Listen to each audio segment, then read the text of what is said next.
সিলেটের আলোচিত সাদা পাথর লুটের ঘটনায় 4 দিনে প্রায় 4 লাখ ঘনফুট পাথর উদ্ধার করেছে যৌথ বাহিনী।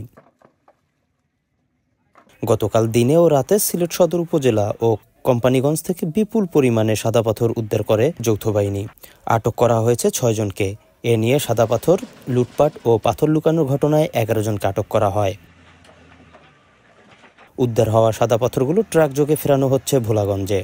পাশাপাশি ধলাই নদীতে প্রতিস্থাপনও করা হচ্ছে সাদা পাথরগুলো। এখন পর্যন্ত আমাদের অভিযানে 11,000 ঘনফুট পাথর জব্দ করা হয়েছে। এগুলোতে ট্রাক দিয়ে আমরা ওই কোম্পানিগুলোকে ওখানে গিয়ে রেস্টোর করার ব্যবস্থা করা হবে। তবে খনিজ সম্পদ উন্নয়ন ব্যুরোর মামলায় প্রায় 1,500 মানুষকে অজ্ঞাতনামা হিসাবে আসামি করা নিয়ে আলোচনা তৈরি হয়েছে। অভিযোগ উঠেছে, আসল হোতাদের ধরা হচ্ছে না, বরং সাধারণ দিনমজুরদেরকে হয়রানি করা হচ্ছে। প্রশাসন জানিয়েছে অভিযান চলমান থাকবে।